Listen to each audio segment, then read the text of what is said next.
happening, Jets fans? This is it. We are here. We did it. We made it through what feels like the longest offseason ever, even though technically speaking, it was the shortest offseason ever for us. You see how this goes? Time. Who knows? Who knows what the heck is going on with time?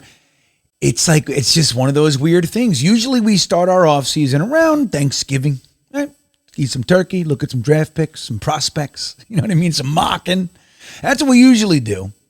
And it feels like it happened so fast. We have all this, this energy. And this offseason, it feels like it's 4 years long. And it started this week 17, really, for us, right? We were in the playoff hunt till almost the last week of the season. So it's a weird thing that happens. I'm spent. I can't wait until the draft, which is this week. Congratulations, Jets fans. You made it, kind of.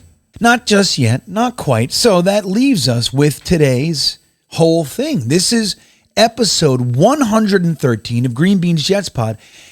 And the interesting thing about episode 113 is we're not going to do the normal stuff. We're going to do something a little bit different that we do every year. How does that work? If we do it every year, how is it a little bit different? I don't know. Well, I'm saying it anyway, and that's what's happening. I'm happy that you're here. This is going to be a fun one, in my opinion. I have some ideas I'd like to share with you. As you may or may not know, this has been an interesting week because we got all sorts of tidbits and news. I got my tipster called me from deep within the caverns of One Jets Drive, and he gave me some information that I shared with you.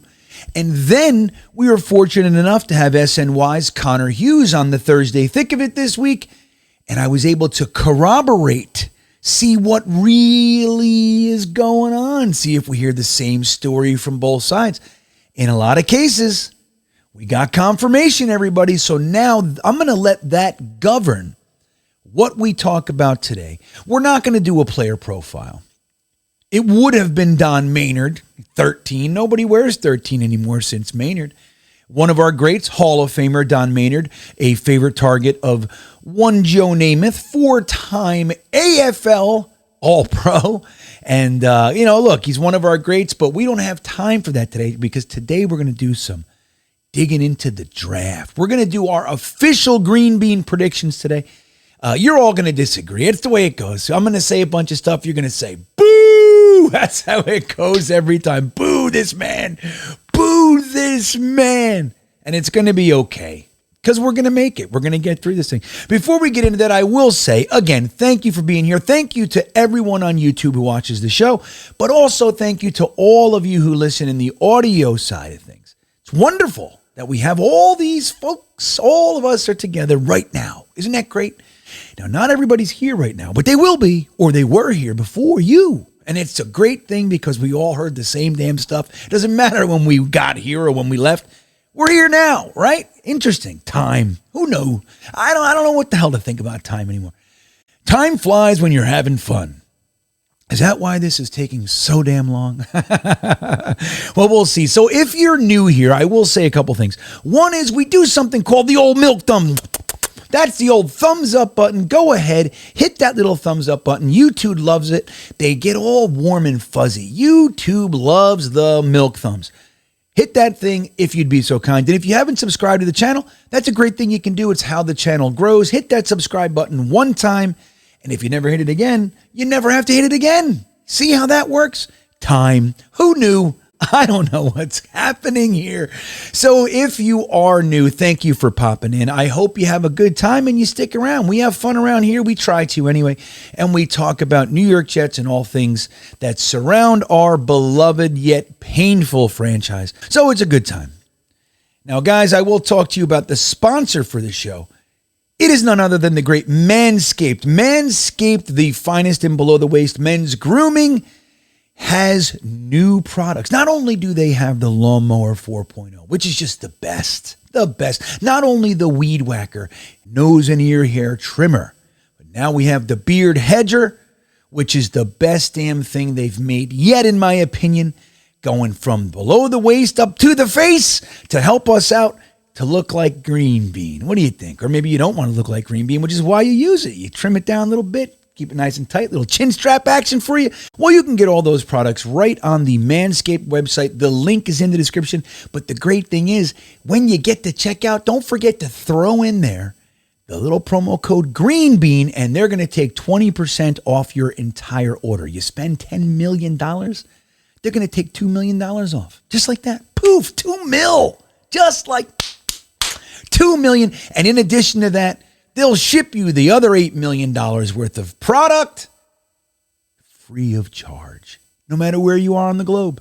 Isn't that amazing? There you go. Manscaped.com. Link is in the description. Use a promo code GreenBean. Save yourself some money and get the best damn products in this sphere of consciousness. The whole men grooming sphere. You got to love it. So with that all said, let's get right into this one. Again, this is going to be the episode where I make my official predictions, but I got to do two, you see. Because two things could happen, really. One is, we don't get to trade for Aaron Rodgers till after the draft. That's real. That could happen. The other thing is, we trade for Aaron Rodgers at the draft. Wouldn't that be great? That's what I think is going to happen, by the way. My prediction will be on that side. So the first thing we're going to do our official mock should the trade not happen. Let's say the Packers are just too stubborn. Nope, we want a first round pick. And let's say they hold their line and they just get closer and closer and closer to getting nothing. And we got to deal with that. So then the Jets would have pick 13, 42, 43. Because that's the thing. We're thinking that the Jets might have to trade one of those seconds. They're not going to trade their first unless my prediction happens, which will get weird. You'll see in a few minutes. But let's say we have all our picks. What are the Jets likely to do in that scenario? So let's get right into it. The first thing we'll do is if the Aaron Rodgers trade does not happen, if there's stubbornness, rules of the day, this is what it will look like. From my vantage point. Number one, Joe Douglas has traded in every single draft he's been a part of with the New York Jets. That will not change. He's at 13, and he's taken a call. He's taken a call from who? Who is it? 13, 14, maybe just slide. No, further 15. Well, that's the Packers. They're being stubborn. No. So we can't talk to them. 16, maybe. Nope. We're going to drop it down to pick 17. None other than the Pittsburgh Steelers, who really want to jump up and grab JSN. That's who they're targeting. They want arguably, but pretty much the consensus top receiver in the draft. They want him. He's still there. They're willing to give us pick 80 and next year's 5th to come on up 4 spots and grab the Ohio State wide receiver. That puts the Jets back to 17, but it's okay because before the Jets were on the clock, the tackles that we had rated that high were gone. Well, 2 of the 3 anyway. Skoronski's gone. Paris Johnson's gone. I almost forgot who the hell I was talking about. Paris Johnson's gone. Now we slide back to 17. We grab pick 80 for this draft, which replenishes our 3rd round. And we get none other than Broderick Jones, who's one of the guys they wanted anyway. Why do we want Broderick Jones? Well, he's 6'5", 311 pounds. Fantastic reach, can play left and right tackle. And the guy has all the power you need, all the athleticism you need. He's a plug-and-play guy who will compete and might not even play. So his first year, maybe he's a swing. Maybe he starts at left tackle. Dwayne Brown backs him up. Who knows? It gives us that security should anything happen to Dwayne Brown. Mekhi Becton, who we know is on a mission, foaming at the mouth, I've been told, which is great. We're all rooting for him, but in the event something happens, it's not a bad fallback to drop right to Broderick Jones. Don't forget, one of the confirmation tips that I got and corroborated with Connor Hughes was, in fact, the Jets are definitely eyeing tackle as their first pick. That's where they are looking. That's what they want to do. They're not afraid to do something else. Should all the pieces fall on the floor, they're ready to do something else, but tackle is what they want, and tackle is what they get in my prediction if Aaron Rodgers isn't here yet. Okay, so Broderick Jones at pick 17. So now we have 42, 43, 80. 80. There you go. So here's what the Jets are doing at 42. We're not waiting until 42. Joe Douglas, Trader Joe, likes to make his move. He wants somebody. It's not hard to see who they want if you're just paying attention. We don't have a center at this time. We have a center, but he's not the guy you want starting in front of Aaron Rodgers whenever he does come. The Jets like somebody. They met with him 4 times. He's the top center in the draft on most draft boards. That is John Michael Schmitz from Minnesota, but they can't get him at 42. They got to jump up. Who they jumping up with? Well, they're going to take that pick 80 that they just got from the Steelers. You see, this just gave them the ability to get both of the players that they want with pick 42. They just back up, grab pick 80, take pick 80, use it to move back up with the Bengals at pick 28. It's a slight overpay, You got to do that when you want to come up. The Bengals are happy to take pick 42 and 80, and we jump up and we grab center out of Minnesota, John Michael Schmitz. Why John Michael Schmitz? Well, you got to ask the Jets. They're in love with him. I was told this. John Michael Schmitz is the number 1 center on their board. Well, why do the Jets like John Michael Schmitz so much? Well, it's because he calls all the plays up front. He's got the football smarts. He's the captain of the line without question. He's got the speed, the lateral movement. He's got the ability to work with his guys inside to create that wall. If he needs to get outside, he can pull. He's got everything that you need. Now, it might take him a little bit to get to that dominant center, but this guy is plug and play without question. The Jets love him. They trade up to get him at 28, and we're still sitting here at pick 43. Not too shabby, but again, we have no third. It's a pretty good trade to do that. Jump back, you get your tackle, you slide back a little bit, but you still get him. You take the capital that you gained in that, and you move up to get the center. Why sit there and wait? If they had to, they can grab a Tippmann if he's there. They can grab an Avila if he's there. They can grab a Stromberg, whoever it might be, a Whippler, somebody like that. But they want their guy just like AVT, just like Sauce Gardner, just like Jermaine Johnson, just like Breece Hall. Joe Douglas is not afraid to go get his guy, and he does it again with John Michael Schmitz at pick 28 because he's not going to be there at 42. So now at 43, it's interesting. I got 2 people to reach out to me this very week and express their concern about the defensive line. What are we going to do? We lost 2 guys. We brought in Jefferson, which is a good get. We still got that hole in the rotation. What are we going to do? And we could use an upgrade, quite frankly, from a Nathan Shepard. So what are we going to do? Well, sitting there at pick 43 is a fantastic option. Some people even call him the top interior defensive lineman in the draft. Not me, but some do. And he's in that upper tier range, and that's Mazi Smith, Michigan defensive tackle. He is 6'3", 323 pounds. He's got 34-inch arms, or just under 34-inch arms. Now, he's super crazy strong. Now, you look at his reps on the bench, 22 reps on the bench. It's good. It's fine. But it was with 325. He did 22 reps with 100 more pounds than everybody else does at 225. He's a super strong guy. And interestingly enough, his 3-cone drill was the best among defensive tackles over 310 in the last decade. The last decade, not this draft class, the last decade. Mazi Smith has the attitude, the drive, the power, the speed, the athleticism. He's got everything you want.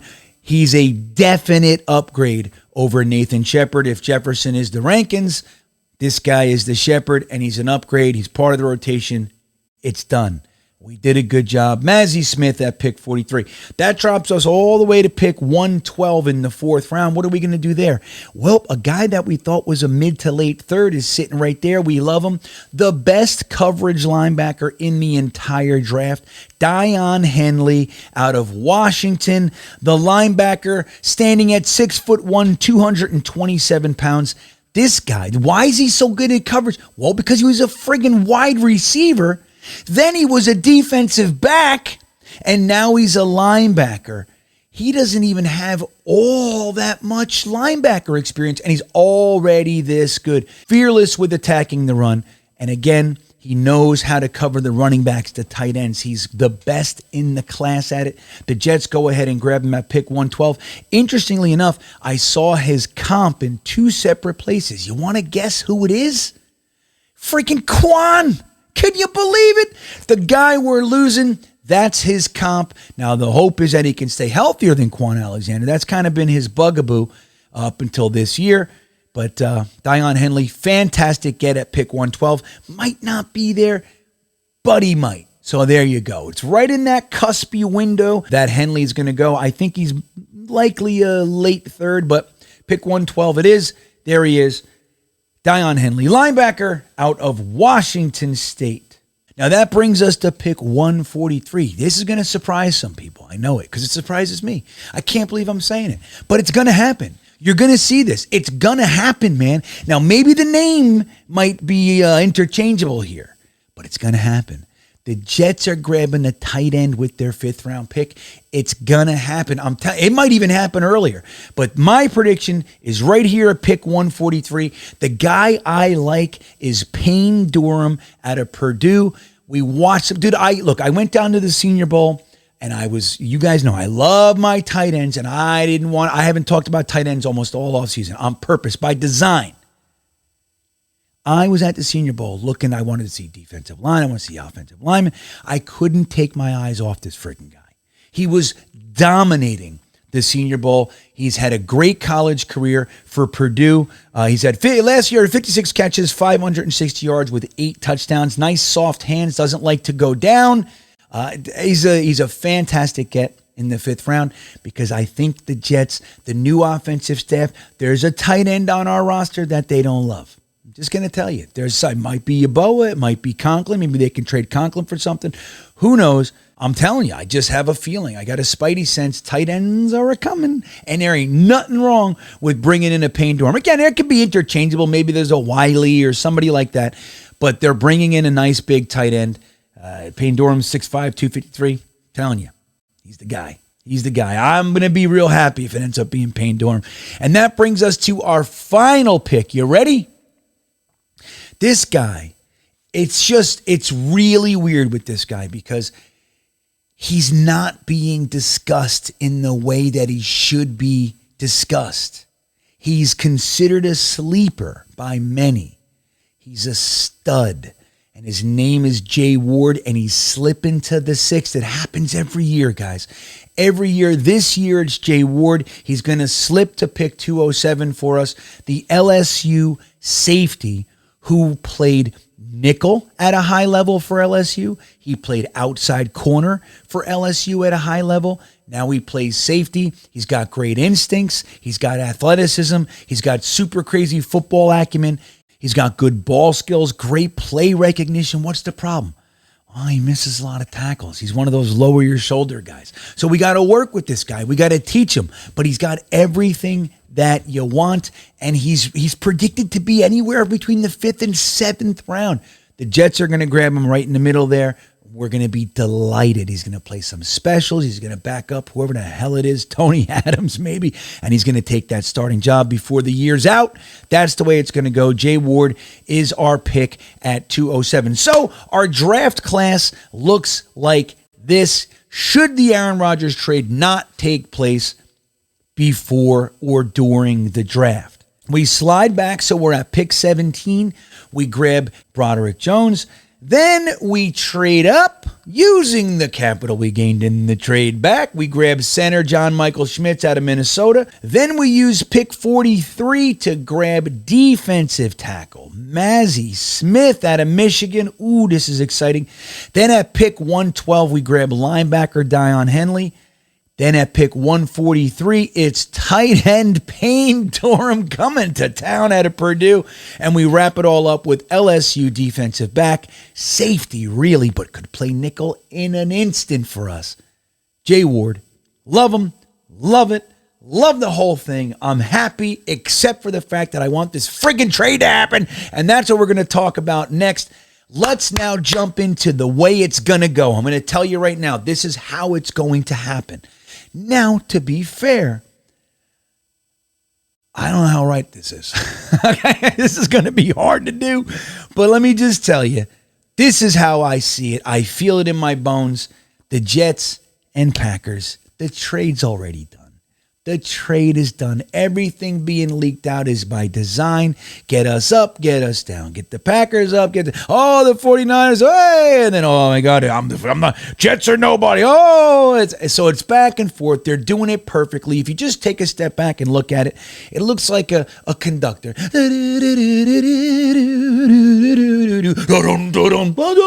That's what's happening. That's how I see it. It's perfect. It's beautiful. Well done, NFL, Jets, and Packers. Well done. So the trade's going to happen during the draft. I think for maximum impact, it's going to happen when the Jets are on the clock. So what does that mean? Are we giving up pick 13? We are.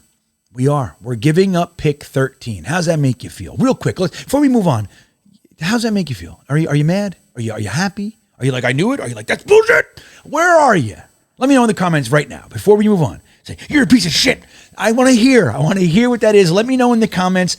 I'm writing this during the pause. All right, that's what you write. During the pause. Here's the pause. Know what I hear in my head? I don't know why. That's just what I hear. All right, so how are the Jets going to give up 13 after all of this talk about not giving up 13? Very simple. It's a swap. We're just gonna flip-flop-a-rooney with the Packers. We're gonna slide back to 15. They're gonna get 13. We're gonna give them pick number 43. No, we're gonna give them 42. We're nice like that. So here's how the trade's gonna look. You ready? Okay. The Jets are giving up pick 13, pick 42, and next year's second. It could be a first if number one, if Aaron Rodgers plays. Number two, if we get to the Super Bowl or whatever it is this year, whatever it is, the AFC Championship game or whatever, we have to get to a certain place for it to become a first. The Packers are giving us pick 15 and a third in 2024 if Aaron Rodgers does not play. So if he retires, that's the trade. Okay, there it is. Now how do you feel? You feel better? Worse? I'm even worse. I hate you. Are you doing that? Are you doing that? Let me know in the comments, man. I want to know. Let me know, and you can edit it now and go, after the pause, you're a bigger douche. You can tell me that too. So here's what the draft is going to look like after that trade that is going to happen. Okay. With pick 15, we're going to stay right with Broderick Jones. That's the guy they want. We're not at 17, but the same thing applied. The guys, Paris Johnson, who was, I think, the guy they really want, he's gone. Broderick Jones, we're totally happy with it. We're going to grab him right at 15 for the same reasons I mentioned earlier. Now at pick 43, we don't have 80 to move up or anything. We got to wait. John Michael Schmitz is gone. Interestingly enough, Tippmann is gone. That's their number 2. I was told this by the tipster. They love Tippmann. He's gone. That's okay because they like a few more guys there. At pick 43, they're going to go ahead and grab TCU's versatile interior offensive lineman, center/guard, just as good at both of them. Steve Avila, one of my faves, 6'3", 332 pounds, super versatile, great power and athleticism. The knock on him is that sometimes there's some effort concerns, but I don't think it's real. I just don't. Now, I got to meet him down at the Senior Bowl. I got to interview him and hang out with him. I loved him. What do you think about playing center? Yeah. Any interest? I mean, wherever is fine. I mean, I don't really have a preference. Came in with the goal of showing that I can do both. That I'm a versatile player. That I can be utilized anywhere. That I can fit in any scheme. So it's up to the coaches where they want. Right on. I think his personality is one of the best, at the tops, way up there. But I really do think he's going to be a fantastic player. He's going to be our long-term starter at center. Anything happens and he needs to go to guard or something like that, he can do that too. It's great to have those guys around. Just stockpile guys that can play numerous positions. That's the way you do it. If anything happens in a pinch, you just slide this guy here and move him over there. You're fine. That's what we want to do. So Broderick Jones, Steve Avila this time, instead of John Michael Schmitz. Now that brings us to pick 112. We don't have 43 or 42. We don't have 80. We don't have any of this stuff. So a lot of guys are gone. It's okay. We still want to address that defensive line, and we're going to do it in the fourth round with Keandre Coburn out of Texas, 6'2", 340-ish. Played at 346 last year. They're telling me he's 335 or something now. He's going to probably play anywhere 335, 340, something like that. He's a massive disruptor, space eater, super strong, built like a brick shithouse. He's going to be the guy that we bring in there to stop the run. Now he's got some stuff to work on. One of those things is he gets jammed up with the block. Sometimes he can't shed the block. Running back's right near him. He can't quite tackle him. That sort of stuff happens. Well, it's good news because he's not our starter. He's part of the rotation. He's coming in on first down. He's going to eat that space. We're going to let our linebackers clean it up the way it's supposed to be.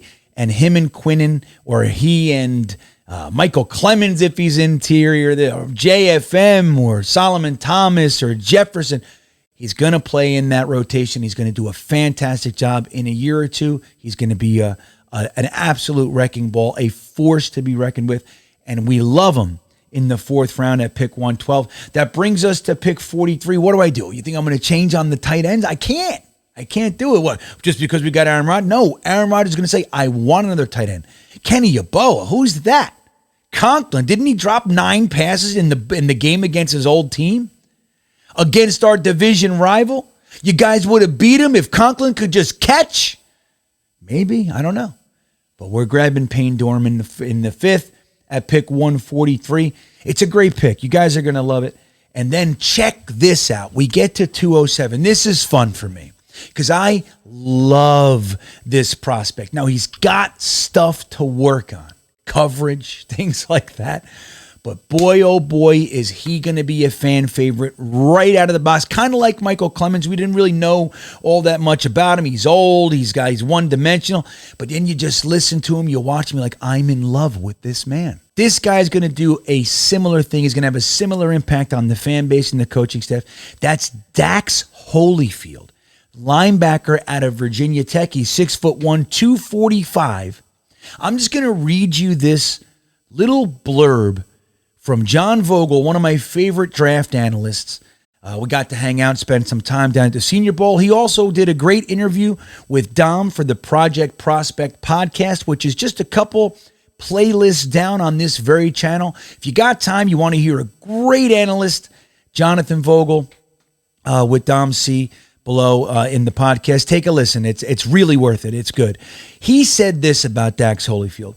The part of the game that pops off tape with Dax Holyfield is his remarkable instincts. The dude freaking balls out. He maneuvers through traffic well and makes stellar tackles. He does this kind of stuff all the time.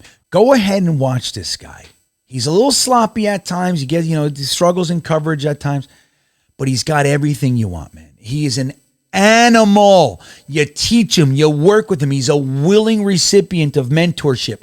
That's the guy you want. In 2 years, this guy's going to be a starter. He's going to be the guy that we want to re-sign again and again till the end of his career. Dax Holyfield, grabbing him at 207 is even better than maybe grabbing Jay Ward. That's how good this is. I love it. I love it. I love it. Well, why didn't I grab Dax Holyfield? Well, because I got Dion Henley. You see? That's how it goes. You start to, things happen. Anything that happens changes everything. Anything that happens changes everything, man. And that's the way it goes. So if we do the Aaron Rodgers trade at the draft, it looks like this. Aaron Rodgers, Jets swap picks with the Niners, or whoever the hell has Aaron Rodgers, the Packers. They swap picks with the Packers. They grab Broderick Jones at 15. They don't have 42, but they still have 43. We grab center/guard Steve Avila. At pick 112, we grab defensive tackle Keandre Coburn, one of my favorites through the whole entire offseason draft process. I liked him in the beginning. I'm aware of his downside and his weaknesses, and I like him now, and he's coming to the Jets at pick 112. Pick 143, the Jets are going to do it. They're going to grab a tight end. I like Payne Durham at that spot. There's a few more, again, interchangeable. There's a few guys I like there. Payne Durham's my fave. So I think that they should grab him, 6'5", 253 out of Purdue. And then the most fun pick in the entire draft for me, linebacker Dax Holyfield out of Virginia Tech at pick 207. Guys, if the Jets pull together either one of these, we're going to be ecstatic. Maybe not when it happens. We got to all grumble and be pissy. That's fine. Not my guys. Where's my guys? I get it. I do it all the time. So we're going to do that. But once they hit the field, you're going to see. These are our drafts. You're going to be happy. And I'm going to tell you, draft 2 is exactly what's going to happen. I'm getting every player. I'm getting the trade right, the exact compensation. I'm getting the picks right, the players, the reasoning why. It's all dead on balls accurate, like Marissa Tomei said, and my cousin Vinny. And that's the way it's going to go. Now, that is our podcast. I hope you had a good time. Guys, let me know what you think. Do you like this and hate that? I'm going to read every comment on this one. Every single comment, I'll reply to 94%. There's a couple buttholes that are going to write some stupid stuff that I'm not going to respond to. Don't let that be you. I'll respond to most comments under this particular podcast, and I'm going to read every single one. Let me know what you think. I can't wait to see it. Guys, let's go into this draft having a good time. Our head high. We're going in. Trust Joe Douglas. Trust that the Jets turning of the corner is going to continue. And don't forget about the Talkin' Jets panel draft coverage. We are live from the first second to the last second over on Jets Talk 24/7's channel. So it's Ryan, Matt O'Leary, and myself, and we have tons of guests from Gunny and Dom C and all my guys to the JetX guys to Jake to Richie and Ali. You name it. Everybody's going to be there. You should be there with us. We have a great time. It's going to be an absolute blast. Every single moment of the draft, Jets Talk 24/7 on YouTube. You're going to have fun too. Guys, thanks for hanging out with me today. I hope you have a great rest of this Monday fun day. And I'll see you next time. And as always, go Jets.